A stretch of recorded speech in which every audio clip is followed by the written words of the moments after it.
සුබ දවසක් කියලා ප්‍රාර්ථනා කරන ඔයාලා හැමෝටම වෙල්කම් ටු මයි YouTube channel. අද මම ඔයාලට කියලා දෙන්න යන්නේ විනාකිරි නැතුව රසම රස වම්බටු මොඩුවක් හදන විදිහ. බලමුකෝ මොනවද ඕනේ කියලා.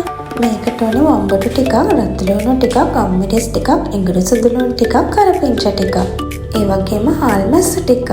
ඉඟුරු සුදු ලුණු ටික පොඩිවට මේ විදිහට කපා ගන්න. වම්බටු ටික මේ විදිහට කටුවට කපා ගන්න. මේ තියෙන්නේ මම පොඩිවට කපාගත්ත වම්බටු ටික.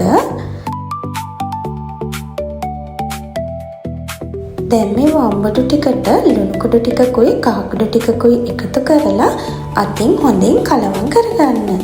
දැන් මේ ටික බෙද ගන්න තාච්චියක් ලිපේ තියලා තෙල් ටිකක් එකතු කරලා මේ විදිහට බෙද ගන්න.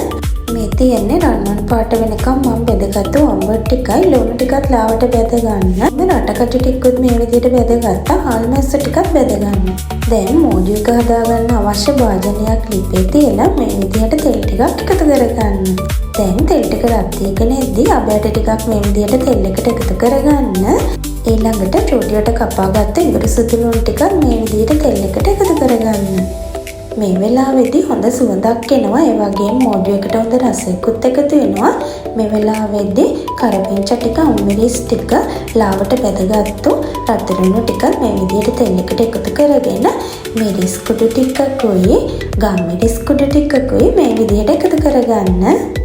ලුණු කුඩු තේ හැන්දක් විතරත් මේ විදිහට තෙල් එකට එකතු කරගෙන හැන්දෙන් හොඳින් කලවම් කරගන්න.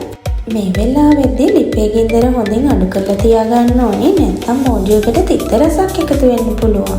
දැන් රන්වන් පාට වෙනකම් බෙදගත්තු වම්බටු ටිකයි හොඳින් බෙදගත්තු රටගජු ටිකයි මේ විදිහට මම එකතු කරගන්නවා. ඊළඟට අපිට ඕනේ තක්කාලි සෝස් ටිකක්. මම පොඩි තක්කාලි සෝස් පැකට් දෙකක් මේ විදිහට එකතු කරගන්නවා.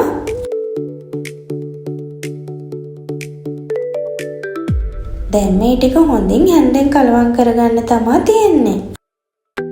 හරිම රසයි වම්බටු මෝඩු එක මේ විදිහට හදාගත්තාම විනාකිරි නම් ඕනෙම නැහැ. මේ වෙලාවේදී රස බලලා ලුණු කුඩු ටිකකුත් අපිට එකතු කරගන්න පුළුවන්. ඉතින් ඔයාලත් මේ විදිහට හදලා බලන්නකෝ වම්බටු මෝඩුවක්. හරිම රසයි, ගෑවුණු තැන කන්න පුළුවන්. තියෙන්නේ මං හදාගත්තු රසම රස මෝඩු එක. මේ විදිහට වම්බටු මෝඩුවක් හදාගත්තාම අපිට සතියක් විතර කල් තියාගන්න පුළුවන් ශීතකරණයේ තියලා. ඉතින් ඔයාලා try කරලා බලන්නකෝ. මටත් බලන්න ෆොටෝ එකක් කමෙන්ට් එකක් විදිහට දාන්නත් අමතක කරන්න එපා.